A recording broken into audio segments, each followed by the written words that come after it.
Time now for Rant and Rave, and filling in for Tommy's partner, Marc Silverman, is our FM radio buddy, Pete Twinkle Toes McMurray. How's everybody doing? Rough practice today, let me tell you. It was rough. Woo!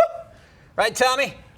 No, I didn't practice today, Pete. All right. I just want the people at home to know that's not athletic tape. What? That's electrical tape that That's all you they have had on your upstairs, hands. folks. It's a The prop. reason Pete is filling in tonight is because Sylvie tied the knot yesterday. Yes, his fiancée, Allie, and he got married. Here are a I was couple of there. the photos. It was an outstanding ceremony. From the big day, courtesy of Kenny Kim Photography. Did he barter that, by the way? He did probably he give did. Wow, Kenny he Kim married 3 up. mentions on the radio? Look at the fellas. The wedding party even stopped by the radio station for a group shot. Our congratulations to the bride and groom, and our best wishes to Allie.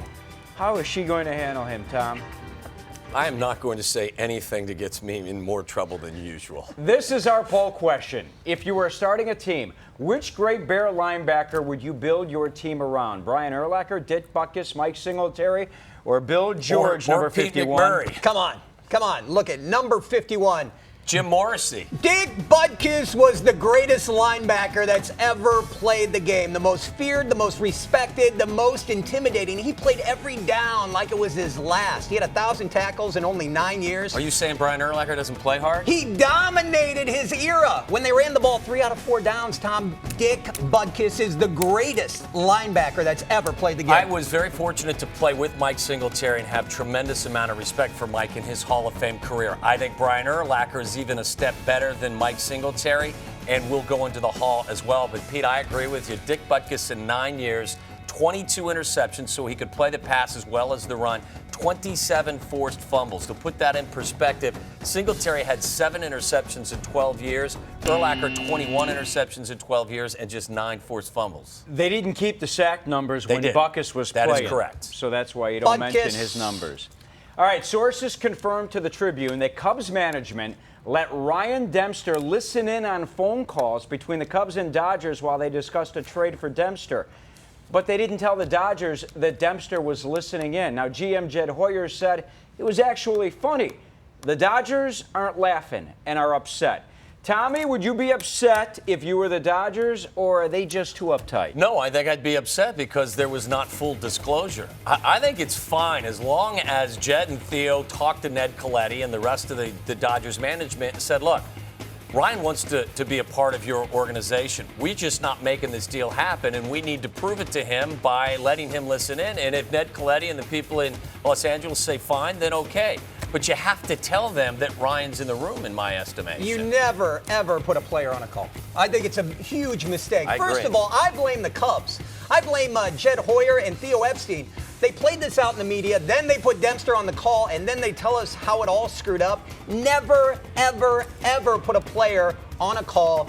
It's just a huge mistake. Well, and it's showing disrespect to the Dodgers. I mean, terrible. really, if the Dodgers said fine, it's okay if Ryan listens in, then okay. But if they didn't let the Dodgers know, not good. Soriano won't be going to the Dodgers. Good point. Oscar Pistorius, the first double amputee to compete in an Olympics. He was the last of 125 South Africans added to the team, and now the world knows him as the Blade Runner. He ran his way into the 400-meter semis, but the dream ended there. He finished last today. Here's the question, Pete.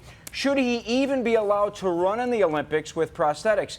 Does he have an unfair advantage? Should he be allowed to run in the Paralympics and not the regular Olympics? He'll run in the 4x400 relay Thursday for South Africa, but is this all wrong? When I first saw the promos for the Olympics and they showed the Blade Runner, man, he looked so fast running in those things, and the blades looked so light, and it was gripping the ground. I know he came in last place today, but regardless, they need to be checked out by a team of doctors, not 3 or 4. I'm talking 12 doctors here just to make sure that he doesn't have an unfair advantage. How he doesn't have legs from the knees down? I understand How can he that. have an unfair advantage? Hey, These prosthetic they grip legs, the ground. they're not motorized. They're light. He doesn't I have know he came legs in last from the place knee today. down. Who knows? I'm telling you, look, I'm all good with this. I think it's a great story, and I don't believe, I'm not a doctor. I couldn't tell you if they do give him an unfair advantage. I can't imagine they give him an unfair advantage. I was completely okay with it. I love your passion, Tommy. I mean, how can he have Because an unfair advantage? He doesn't have legs below his knees. Everyone loves the story, but I heard a lot of guys criticizing him for being Blade in the Runner. Olympics. Hey, thanks for coming. No problem. I got to go back to Bourbonnais. By the way, are you on the radio these days? Yes, tomorrow and next week. Yes. What station? 97.9 tomorrow. Tomorrow I'll be on 97.9. Coming up after the Tomorrow, break, the 97.9. 2012 What about Tuesday? NFL preseason We'll has see. begun. I got to go back to Drew Bourbonnais. Brees and the Yes. Saints took on Larry Fitzgerald in the car. Can you hold a job? You're lucky you have Wow, us. come on, man. I'm pumped up for football highlights. I've been are here next. for 5 years. One final reminder for our poll of the people. You just heard what Waddle and Pete thought. How about you? If you were starting an NFL team, which Bears linebacker would you start with? George texts the letter A, Buckus, B, Singletary, C, Urlacher, D. The results come your way in a few minutes.